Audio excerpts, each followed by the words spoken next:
ठीक है, यस, चलो चलो चलो चलो, लेट स्टार्ट, पढ़ाई स्टार्ट करते हैं। ठीक है, अब सर टोटल इनकम एडजस्टमेंट हम स्टार्ट कर रहे हैं। ठीक है सर, इसमें क्या होता है सर, देखो इसमें हमने इनकम फ्रॉम सैलरी दिया है, जो आपका जो प्रोफार्मा होता है वैसे ही दिया है।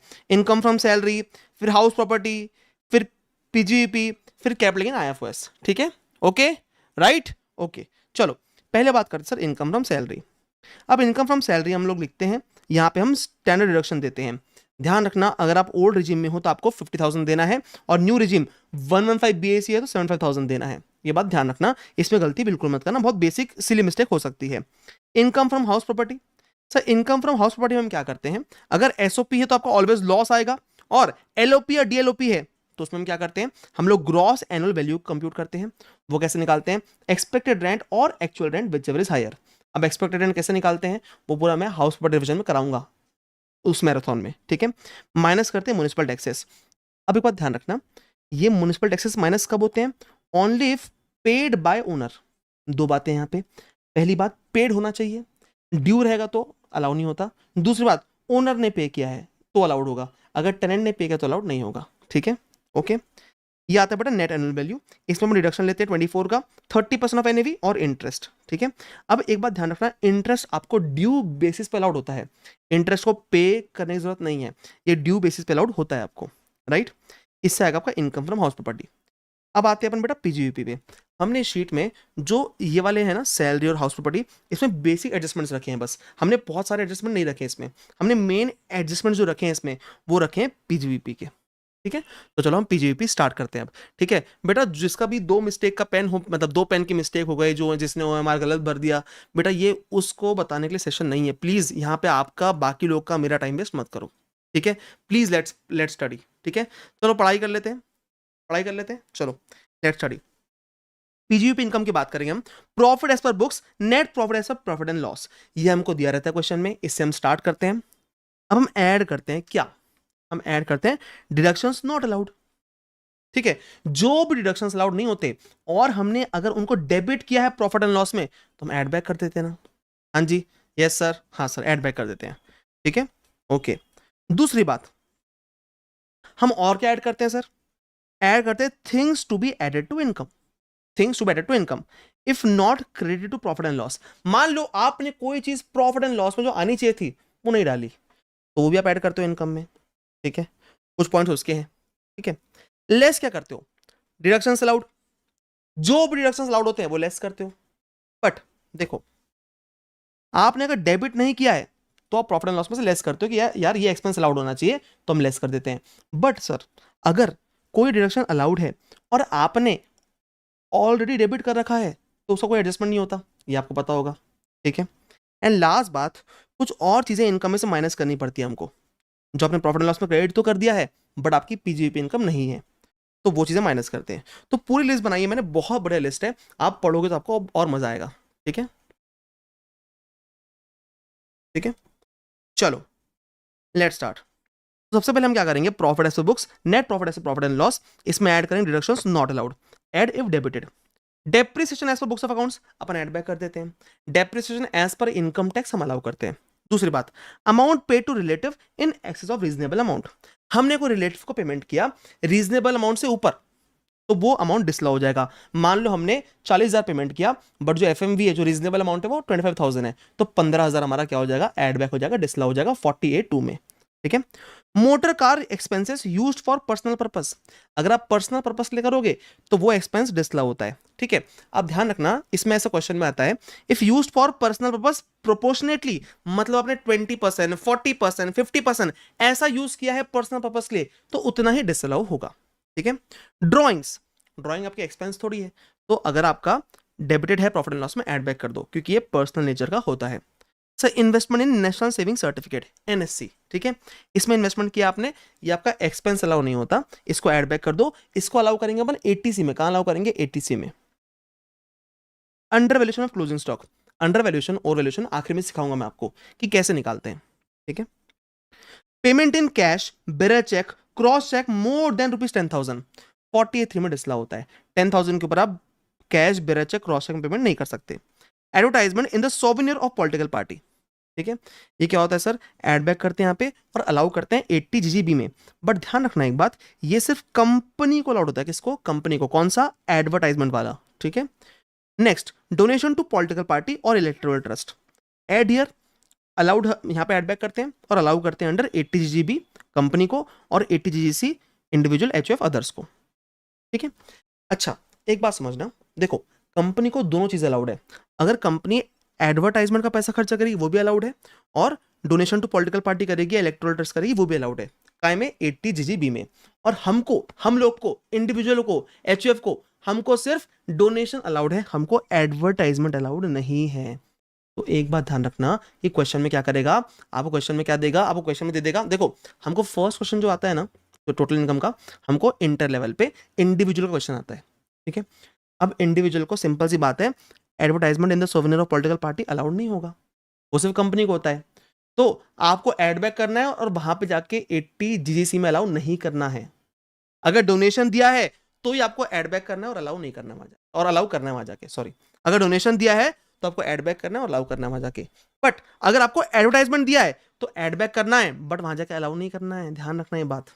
और ऐसा क्वेश्चन में उन लोग करते हैं जानबूझ के, और मोस्टली बच्चे क्या करते हैं, पॉलिटिकल पार्टी एक काम करो, एड बैक कर दो और वहां पे अलाउ कर दो 80 जीसी में। बट एडवर्टाइजमेंट सिर्फ कंपनी को मिलता है, ये बात ध्यान रखना। ठीक है, जीएसटी पेनाल्टी, ये भी क्या होता है सर, एड बैक होता है, बट अगर if it is not compensatory nature, अगर कंपनसेटरी नेचर होगा तो अलाउड होगा। ठीक है, ये क्वेश्चन में पूछता है, आईसीआई का बहुत फेवरेट पॉइंट है ये। 30% of the amount paid to resident without TDS, आपने अमाउंट पे किया रेसिडेंट को टीडीएस काटे बिना, उसका 30% डिसला हो जाएगा, अंडर 40 ए आई है। अगर आपने एनआर को पे किया विदाउट डिडक्टिंग टीडीएस तो उसका 100% डिसला होगा, 40 ए आई। ठीक है, एनआर लोग ने ए आई लेके आया है, इसलिए उनका क्या है, 40 ए आई, और अपन लोग 40 ए आई ए ऐसा 40 ए आई ए। ठीक है, उन लोग क्या है 40 ए आई, क्योंकि एनआर लोग ने ए आई लेके आया अपने यहाँ। ठीक है, चैट जीपीटी बाहर से आया ना, एनआर लोग से आया है, तो इसलिए 40 ए आई, अपना ए आई ए, अपने अपने यहाँ इधर ऐसे रहते हैं ना लोग, ए क्या कर रहा है भाई, ए तो 80 आई, सॉरी 40 ए आई ए, मैं 80 क्यों बोल रहा हूँ पता नहीं। ठीक है, interest on loan up to put to use of the asset, हम क्या करते हैं, हम लोग जब भी कोई भी एसेट ले लोन लेते हैं तो उसका interest up to put to use क्या करते हैं, हम लोग कॉस्ट ऑफ एसेट में ऐड करते हैं, इसलिए प्रॉफिट एंड लॉस में अपन ऐड बैक कर देते हैं, इनकम में ऐड बैक कर देते हैं, यहाँ पे एक्सपेंस अलाउ नहीं करते। पुट टू यूज के बाद का हम लोग प्रॉफिट एंड लॉस में अलाउ करते हैं एज अ रेवेन्यू एक्सपेंडिचर। ठीक है, okay sir. Accrued due expenses not allowed if SSC follows cash system of accounting, आपने अगर कैश सिस्टम फॉलो किया है और आपने एक्सपेंस अक्रू किया है तो अलाउड नहीं होगा, कैश में से पेड बेसिस पे अलाउड होता है। ठीक है sir, salary pay to relative in excess of reasonable amount, ठीक है 42 में डिसला होता है ये। Expense on family planning of employees, sir family planning of employees जो होता है ना, ये सिर्फ एक्सपेंस कंपनी को अलाउड है, आपको इंडिविजुअल को अलाउड नहीं है, इसलिए एड बैक करना पड़ेगा आपको। और कंपनी को भी रेवेन्यू पूरा अलाउड है और कैपिटल 1/5 अलाउड होता है कंपनी को, बट आपको वो पॉइंट आएगा नहीं, आपको ये सिर्फ इंडिविजुअल के लिए पॉइंट आएगा, तो इंडिविजुअल के लिए आपको एड बैक करना पड़ेगा क्योंकि ये सिर्फ कंपनी को अलाउड होता है। ठीक है, मेडिकल एक्सपेंस ऑन पेरेंट्स क्या होता है, हम यहाँ पे ऐड करते हैं बट अलाउ करते हैं अंडर सेक्शन 80D, वहाँ कितना मिलता है 25,000 और 50,000। 50,000 कब मिलता है, अगर आपके पेरेंट्स में से कोई भी इंडिविजुअल है, रेसिडेंट है और 60+ है। ठीक है, सब purchase of any business asset यहाँ पे ऐड कर दो, एड बैक कर दो एक्सपेंस और अलाउ करो depreciation. Income tax advance tax मतलब डायरेक्ट टैक्स हो गया, ये आपका डिसला होता है। डायरेक्ट टैक्स का टैक्स इंटरेस्ट पेनाल्टी तीनों डिसलाउड है, डायरेक्ट टैक्स का टैक्स इंटरेस्ट पेनाल्टी तीनों डिसलाउड है। इनडायरेक्ट टैक्स मतलब जीएसटी में टैक्स और इंटरेस्ट अलाउड होता है, पेनाल्टी डिसलाउड होता है, वो हम बाद में पढ़ेंगे। ठीक है, contribution to NPS in excess of 14%, बेटा ये पॉइंट आजकल आईसीआई का फेवरेट है क्योंकि इसमें अमेंडमेंट आया था, पहले 10% था, अभी 14% हुआ है May 25 से। ठीक है, तो 14% काय का लेते हैं अपन, 14% basic plus DA which forms part, basic plus DA which forms part. Question में कैसा दिया रहता है आपको कि हमने 20% ऑफ बेसिक सैलरी कंट्रीब्यूट किया है, तो वहां पे पहले आपको क्या निकालना पड़ेगा, पहले आपको निकालना पड़ेगा basic plus DA which forms part, ये कितना है। ठीक है, इसका आपको 14% अलाउ करोगे, बचाओ डिसलाउ करोगे। ठीक है, ओके डन। चलो 4/5 of VRS compensation paid to employees, आप जो वीआरएस कंपनसेशन पे करते हो एम्प्लॉय का, उसका सिर्फ 1/5 अलाउड होता है बेटा, आपके प्रॉफिट एंड लॉस में डेबिटेड पूरा रहेगा, तो 4/5 आपको एड बैक करना पड़ेगा। ठीक है, donation to gurdwara in cash, ये क्वेश्चन में कैसा था बताऊं, donation to gurdwara in cash where cheques are not accepted, ठीक है, तो कोई फर्क नहीं पड़ता, हम यहाँ पे अलाउ नहीं करते, उसको ऐड बैक कर देते हैं। सर क्या इसका 80G मिलेगा? नहीं, 80G भी नहीं मिलेगा, क्योंकि 80G इसलिए नहीं मिलेगा क्योंकि आपने कैश में किया है। क्या किया है? कैश में किया, तो 80G भी नहीं मिलेगा वहां जाके, ठीक है। Interest and municipal taxes paid for SOP and let out portion of the house. आपने अगर एसओपी के लिए और एलओपी के लिए जो भी म्युनिसिपल टैक्स और इंटरेस्ट पे किया है, अगर वो प्रॉफिट एंड लॉस में डेबिटेड है, ऐड बैक कर दो, ठीक है। Disallowed here, allowed in house property. But एक बात ध्यान रखना कि सर एसओपी के लिए आपको वहां जाके म्युनिसिपल टैक्स अलाउड नहीं होगा, ठीक है, ओके सर।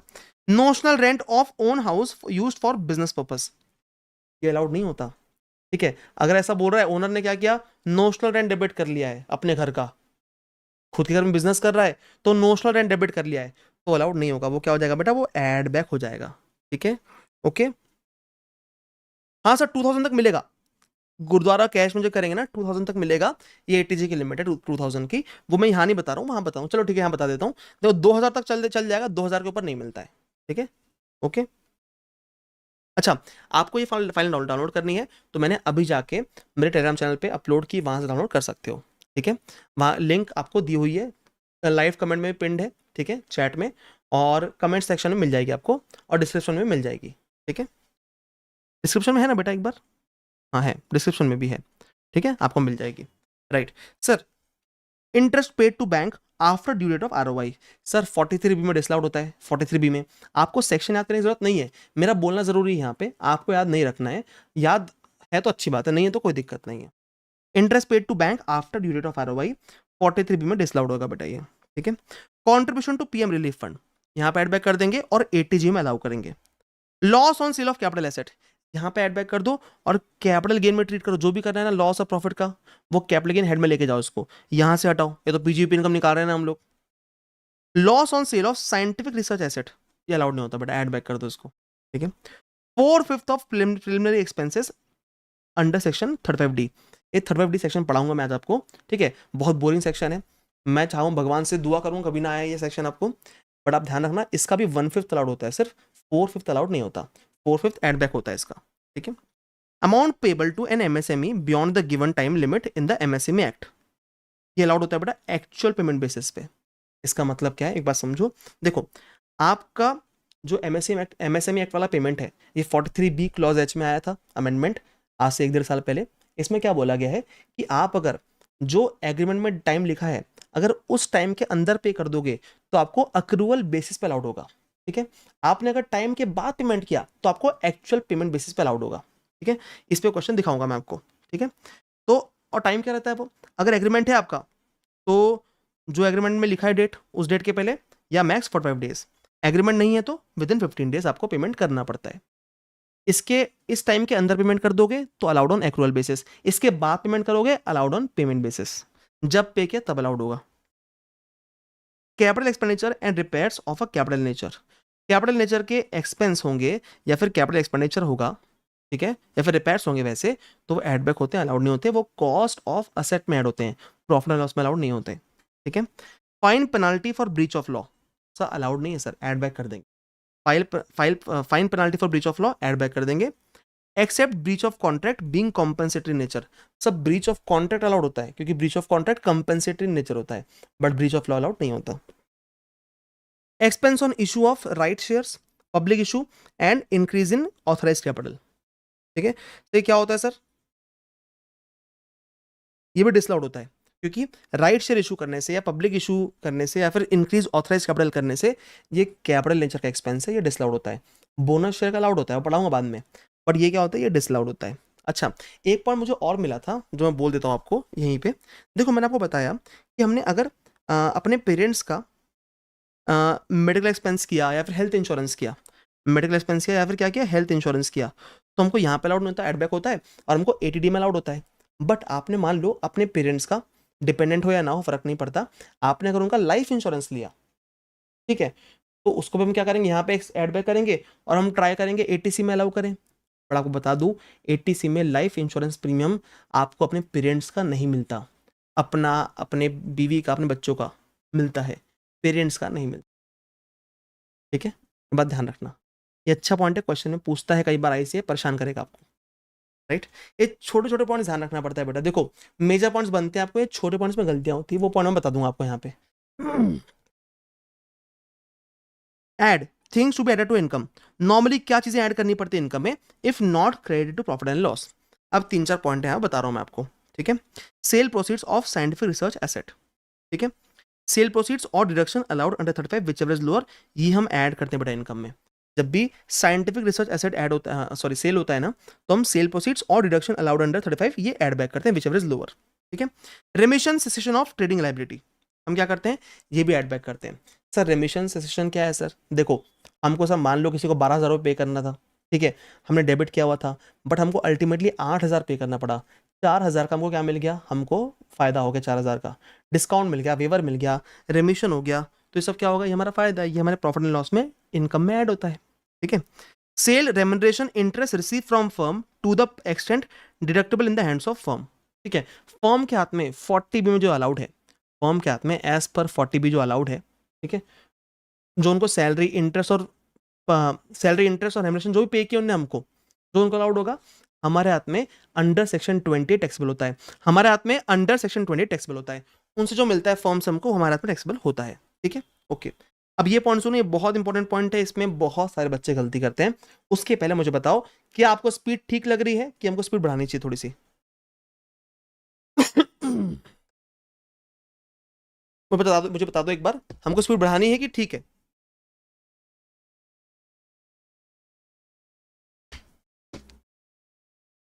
प्रियम बोल रहा है सर अलग ही मजा आ रहा है, क्या बात है? स्पीड बढ़ाऊं कि स्पीड ठीक है बेटा, बता दो मुझे एक बार।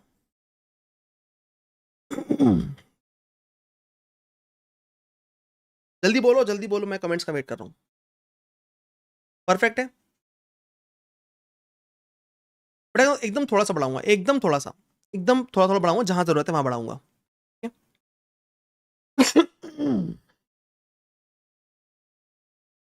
बेटा थर्ड वाला समझा नहीं आपको, याद करो बेटा, अभी करने का याद कर लो, अभी याद करने का सीन है अभी। देखो अभी आखिरी कुछ दिनों में ना क्या करना पड़ता है हमको, समझने पे फोकस नहीं करना, याद करने पे फोकस करना है, जो एग्जाम में आने वाला है, ठीक है।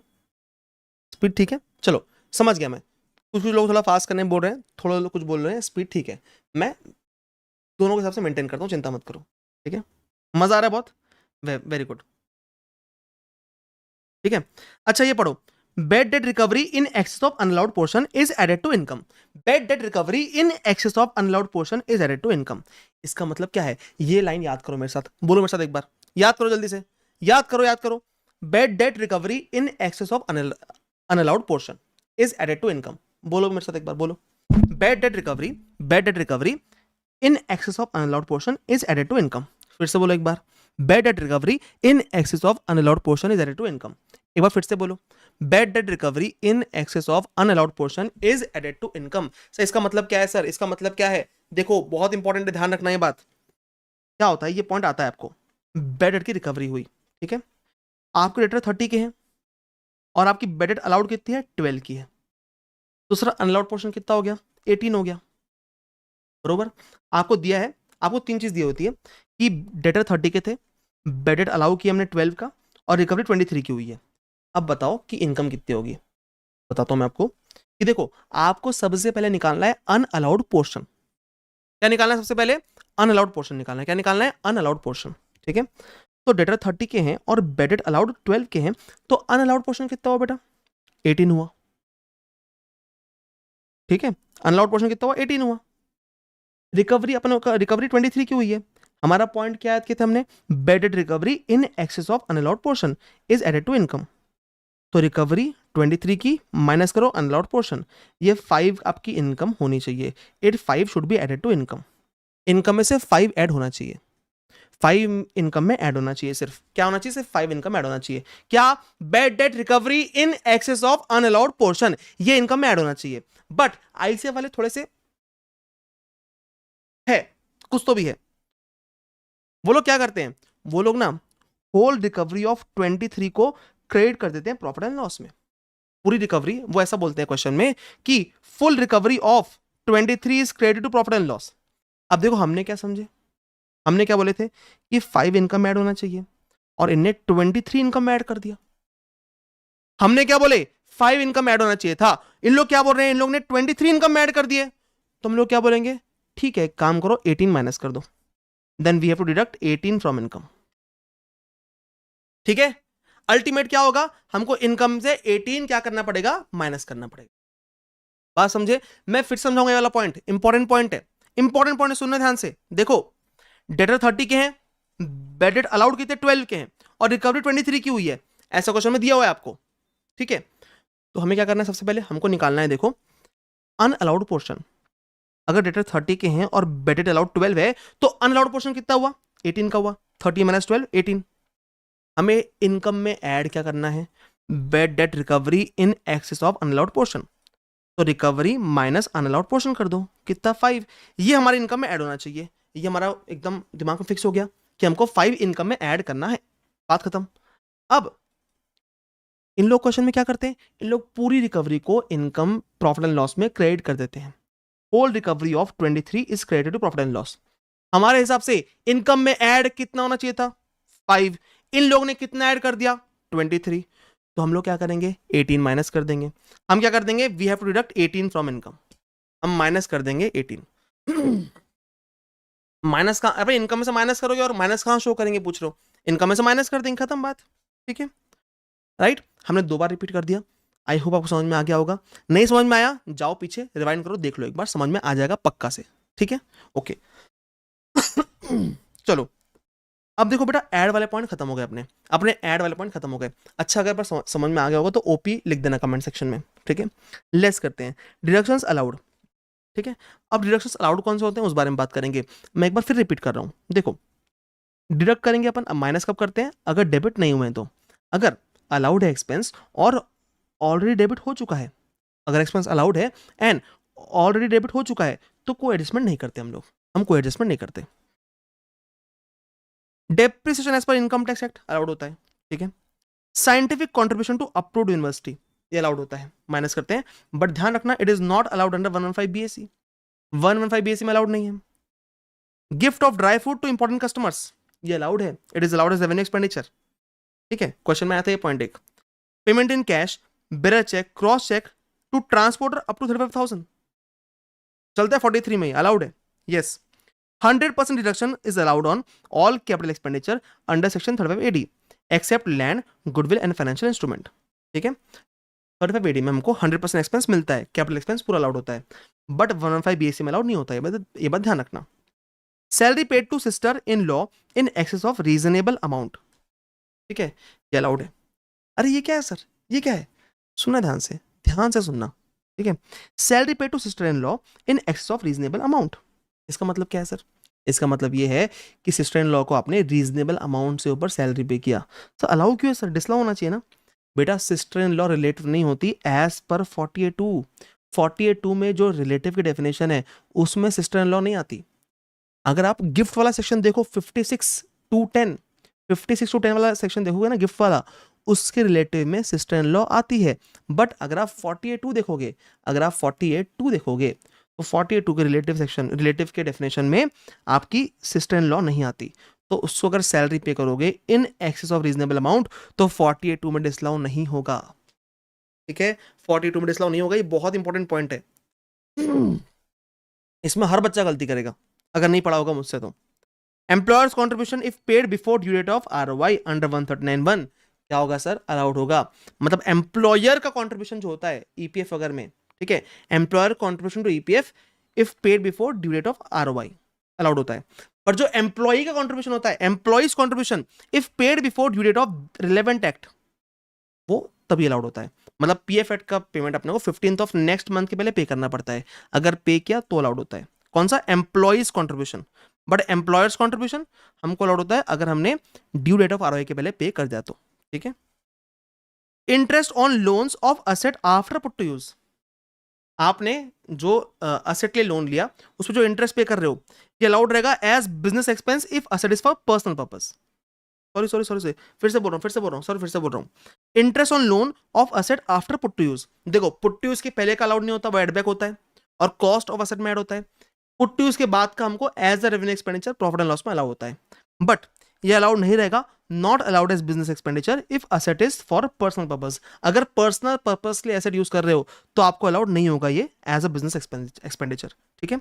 Sale of furniture to brother at a price less than FMV। Sir इसमें क्या होगा बेटा, ये 48 एप्लीकेबल नहीं है इसमें, क्योंकि 48 सेल ट्रांजेक्शन पे एप्लीकेबल नहीं होता, कोई एडजस्टमेंट रिक्वायर्ड नहीं है इसमें, नो एडजस्टमेंट रिक्वायर्ड। ये पढ़ के थोड़ा सा अलग लग रहा है कि अरे लेस देन FMV बेच दिया ब्रदर को, कुछ ना कुछ तो करना पड़ेगा। अबे कुछ करना ही नहीं है, ऐसा कुछ पढ़े ही नहीं हमने, है कि नहीं, right. Interest and municipal taxes paid for business portion of house if paid before due date of ROI। अगर आपने क्या किया सर, बिजनेस पोर्शन, आपके घर का बिजनेस पोर्शन है, उसके लिए आपने इंटरेस्ट एंड म्युनिसिपल टैक्स पे किया है तो आपको अलाउड रहेगा, बट आपको ROI के डेट के पहले पे करना पड़ेगा, ठीक है। देखो लेट आउट पोर्शन और SOP का हमने क्या किया था, एड बैक किया था और हाउस प्रॉपर्टी में ट्रीट किया था, उसको वहां अलाउ किया था, बट अगर बिजनेस पोर्शन का है तो यहीं पे अलाउड हो जाएगा। Allow additional depreciation if assessees engage in manufacturing generation of electricity, ठीक है। आप क्वेश्चन में देखना पहले कि मैन्युफैक्चरिंग है क्या या फिर जनरेशन ऑफ इलेक्ट्रिसिटी है क्या, तो आपको एडिशनल डेप्रिसिएशन देना पड़ेगा। बट एक और बात ध्यान रखना कि 115 BAC तो नहीं है, क्योंकि 115 BAC में एडिशनल डेप्रिसिएशन अलाउड नहीं होता, right, okay. Expense on buyback, issue of debentures, issue of bonus shares, ये अलाउड होता है क्योंकि इसमें कैपिटल चेंज नहीं होती, ना बायबैक में, ना डिबेंचर इशू में, ना ही बोनस शेयर में, इन तीनों में कैपिटल चेंज नहीं होती, तो ये क्या होता है सर, ये अलाउड होता है। Things to be deducted from income, deduct if credited. अब देखो कुछ चीजें हम लोग और माइनस करते हैं अपने प्रॉफिट एंड लॉस से, ठीक है। Under valuation of opening stock, अब ये क्या है समझाऊंगा आखिरी में। ओपनिंग स्टॉक क्लोजिंग स्टॉक बहुत इजीली समझा दूंगा मैं आपको। इनकम फ्रॉम UTI माइनस करो, IFRS में एक्सेबल करो। Income from dividend, interest on debentures, winning from horse race, interest on bank FD, interest from post office saving account, royalty income, ये सब क्या करते हैं हम लोग, ये सब बेटा यहां से माइनस करते हैं और IFOS में एक्सेबल करते हैं, ठीक है। अच्छा एक बात ध्यान रखना कि इन सब में अगर आपको दिया रहे मान लो interest on bank FD net of TDS, तो आप माइनस करोगे, जितना अमाउंट दिया वो माइनस करोगे और उसको ग्रॉस अप करके फिर क्या करोगे, IFOS में एक्सेबल करोगे। यहां से नेट माइनस करोगे, यहां से नेट माइनस करोगे और IFOS में ग्रॉस अप करके एक्सेबल करोगे, ठीक है। Income tax refund and interest on refund, income tax refund and interest on refund क्या होता है सर, यहां से माइनस होता है, बट एक बात ध्यान रखना कि इनकम टैक्स रिफंड टैक्सेबल नहीं होता, बट जो इंटरेस्ट ऑन रिफंड है वो IFOS में टैक्सेबल होता है। कहां पे, taxable under IFOS। Share of profit from HUF, तो क्या होगा, माइनस करते बिकॉज एग्जेम्प्ट है। Share of profit from partnership firm, minus करते क्योंकि एग्जेम्प्ट है, ठीक है। GST में टैक्स इंटरेस्ट पेनाल्टी, टैक्स और इंटरेस्ट अलाउड है बट पेनाल्टी डिसअलाउड होती है। इनकम टैक्स में टैक्स हो, इंटरेस्ट और पेनाल्टी हो, तीनों डिसअलाउड है। इनकम टैक्स का ध्यान रखो, इनकम टैक्स का टैक्स इंटरेस्ट पेनाल्टी तीनों डिसअलाउड है, बट GST का टैक्स और इंटरेस्ट अलाउड है, पेनाल्टी डिसअलाउड है। बट पेनाल्टी में 2 पॉइंट है, अगर पेनाल्टी, GST पेनाल्टी की बात कर रहा हूं, अगर GST पेनाल्टी कंपनसेटरी नेचर है तो अलाउड रहेगी, अगर GST penalty not compensatory nature, not allowed, disallowed, ठीक है। तो याद ऐसे करो, कंपनसेटरी है अलाउड है, नॉट कंपनसेटरी नॉट अलाउड, ठीक है। कंपनसेटरी है अलाउड है, not compensatory not allowed, disallowed, ठीक है।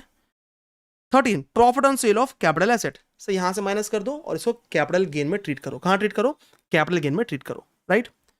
तो इसके बाद इनकम फ्रॉम कैपिटल गेन आती है, इनकम फ्रॉम अदर सोर्सेज आता है यहाँ पे, ठीक है। यहाँ आपकी ग्रॉस टोटल इनकम आएगी और यहाँ पे चैप्टर 6 रिडक्शन माइनस करोगे तो टोटल इनकम आएगी, ठीक है। एक बात ध्यान रखना कि अगर आपने 115 BAC लिया है तो चैप्टर 6 रिडक्शन अलाउ मत करना, ठीक है, ओके। अब if assessee is opted 115 BAC तो क्या होगा, देखो कंसेशनल टैक्स रिजाइम है तो कुछ डिडक्शंस अलाउड नहीं होते, क्या क्या, एडिशनल डेप्रिसिएशन अलाउड नहीं होता, सेक्शन 35 का जो हम कंट्रीब्यूट करते हैं अदर्स को, ठीक है, IIT national laboratory, approved Indian company engage in R&D, approved college, institute, university, research association for social and statistical research और साइंटिफिक रिसर्च, ये सब क्या होता है बेटा, ये डिसअलाउड होता है। बट सर जो इन हाउस रिसर्च होती है, जो रेवेन्यू और कैपिटल खर्चा करते हो आप इन हाउस रिसर्च पे, अपने घर के अंदर रिसर्च कर रहे हो तो आपको 115 BAC में अलाउड रहेगा। वो किसी और को बाहर दे रहे हो, कंट्रीब्यूट कर रहे हो तो अलाउड नहीं रहेगा, बट घर के अंदर इन हाउस रिसर्च कर रहे हो, रेवेन्यू या कैपिटल दोनों अलाउड रहता है 3511 एंड 3514 में। सेक्शन याद नहीं है, कोई दिक्कत नहीं है। 35AD नहीं मिलेगा आपको 115 BAC में, एंड सेक्शन 10AA नहीं मिलेगा, ऐसी डिडक्शन, ठीक है, ये सब आपको नहीं मिलेगा 115 बीएससी में। इसके अलावा चैप्टर 6 से भी नहीं मिलता। 115 बीएससी में क्या क्या मिलता है, क्या क्या नहीं मिलता, उस बारे में हम लोग बात करेंगे आज इस लेक्चर में बात करने वाले हैं। ठीक है, under valuation and over valuation of stock सुन लो एक बार, ओपनिंग एंड क्लोजिंग स्टॉक। देखो एक बात सुनो, ओपनिंग स्टॉक दिया, क्लोजिंग स्टॉक दिया है। सर क्लोजिंग स्टॉक कहाँ पे होता है? सर क्लोजिंग स्टॉक होता है क्रेडिट साइड में। ठीक है, क्रेडिट साइड में। ठीक है, देखो अब अगर क्लोजिंग स्टॉक अंडर वैल्यूड है, क्या है? अंडर वैल्यूड, मतलब क्रेडिट साइड कम हुआ है, मतलब प्रॉफिट कम हुआ है। ठीक करना है, क्या करना पड़ेगा? ऐड करना पड़ेगा। फिर से बोल रहा हूं, देखो क्लोजिंग स्टॉक कहां पे सर? क्रेडिट साइड में। क्लोजिंग स्टॉक अगर कम हुआ है, अंडर वैल्यूड है, अंडर वैल्यूड कम हुआ है, मतलब क्रेडिट साइड कम हुआ है, मतलब प्रॉफिट कम हुआ है। ठीक करना है, क्या करना पड़ेगा? ऐड करना पड़ेगा। क्लोजिंग स्टॉक ओवर वैल्यूड है, क्या है? ओवर वैल्यूड, मतलब क्या है? क्रेडिट साइड बढ़ा हुआ है, मतलब प्रॉफिट बढ़ा हुआ है। ठीक करना है, क्या करना पड़ेगा? लेस करना पड़ेगा। बात करते हैं ओपनिंग स्टॉक की, बात करते हैं ओपनिंग स्टॉक की। सर ओपनिंग स्टॉक मान लो अंडर वैल्यूड है, ओपनिंग स्टॉक क्या है? Under valued. Sir opening stock under valued मतलब डेबिट साइड कम हुआ है, अंडर वैल्यूड है ना, डेबिट साइड कम हुआ है, मतलब क्रेडिट साइड बढ़ गया है, मतलब प्रॉफिट बढ़ा हुआ है। ठीक करना है, क्या करना पड़ेगा? लेस करना पड़ेगा। ओपनिंग स्टॉक ओवर वैल्यूड, बढ़ा हुआ है मान लो, ठीक है, अगर डेबिट साइड बढ़ा हुआ है, मतलब क्रेडिट साइड कम हुआ है, मतलब प्रॉफिट कम हुआ है। ठीक करना है, क्या करना पड़ेगा? ऐड करना पड़ेगा। बात समझे? आप लोग वहां जाकर क्या करना, आप लोग बना देना क्या? Profit and loss account, profit and loss account, correct. वहां जाकर देखना क्रेडिट साइड में, डेबिट साइड में, और उससे डिसाइड कर लेना। सिंपल है, इसको याद करके जाओगे आप भूल जाओगे। देखना क्रेडिट साइड बढ़ा है कि डेबिट साइड बढ़ा हुआ है। अगर डेबिट साइड बढ़ा है मतलब प्रॉफिट कम हुआ है, डेबिट साइड कम हुआ है मतलब प्रॉफिट बढ़ा है। सिंपल है ना? एकदम सिंपल है कि नहीं? बताओ मुझे। Yes, if assessee is opted out of default regime and taken deduction under 10AA or 35AD, then check applicability of AMT, AMT की applicability चेक कर लेना। डन, ठीक है, ओके।